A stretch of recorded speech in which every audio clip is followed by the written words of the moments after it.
Benjamin Franklin was the first human being to conceive that two glasses could be combined into one and to use them for the purpose of both distance and near vision.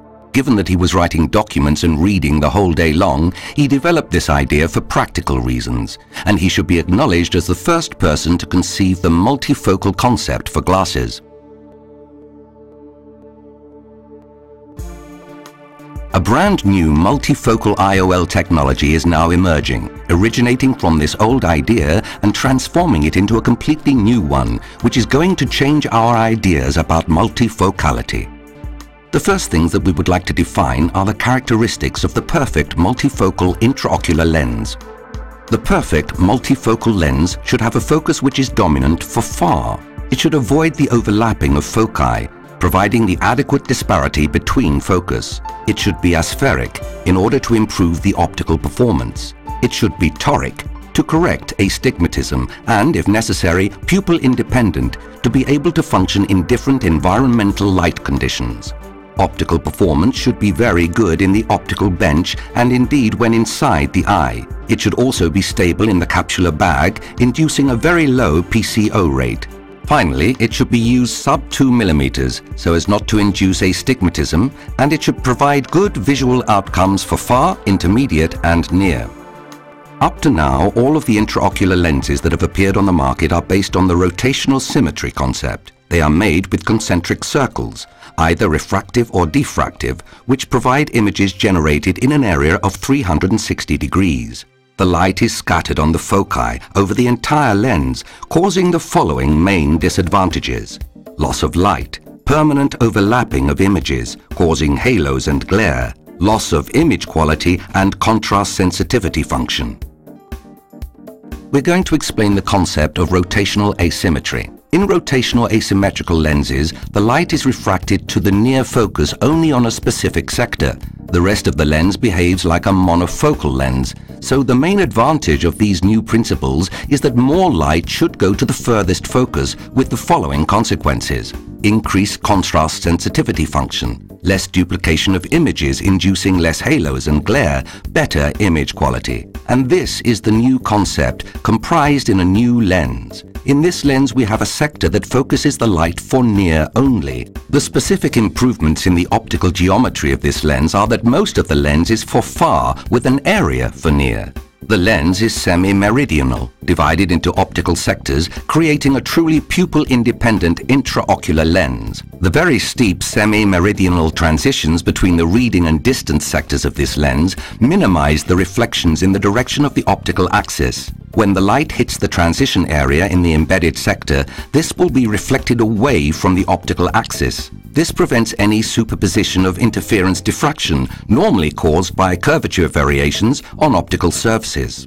This will result in a minor loss of light intensity and at the same time a significantly improved contrast sensitivity. No ghost or double images should be propagated, and significantly less glare and halo effects should appear. These images for far and for near are clearly separated and will be exactly in line with each other, without image jump on the concentric optical zones produced by either refractive or diffractive rotational symmetrical intraocular lenses. Overlapping is thus reduced, and neuroadaptation will play a minor role in the performance of the lens.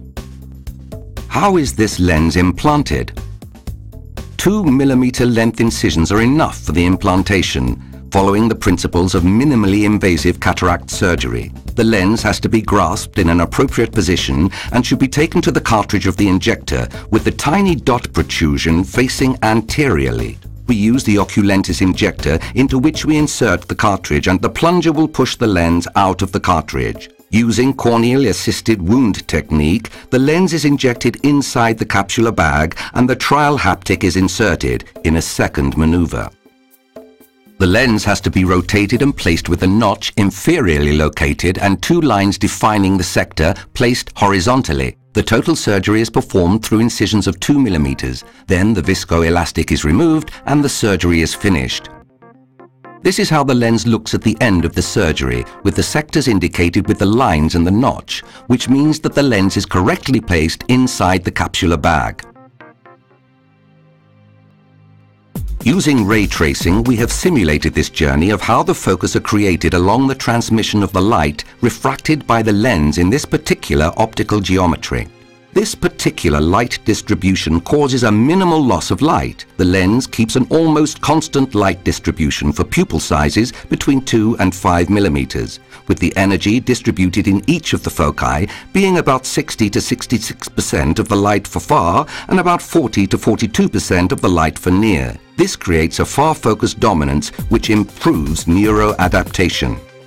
The clinical results in our personal clinical experience are outstanding. Patients obtain good visual outcomes for far and for near with excellent intermediate vision. Thanks to the particular geometry of the lens, they refer excellent visual performance in all of these distances and under different light environmental conditions.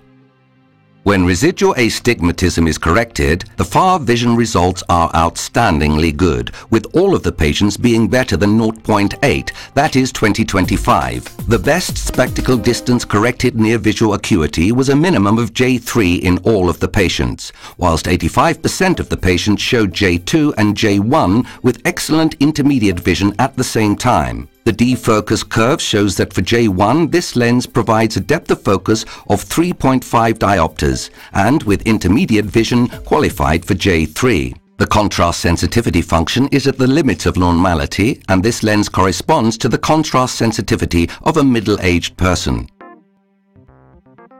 The optical analysis shows in this image an excellent MTF function with an outstanding bidimensional PSF. In spite of the sector, these lenses do not induce coma aberration as shown in the internal aberrometry. The mathematical convolution of the optical quality data shows here the simulation of the quality of vision of one of the implanted eyes using the Snellen charts.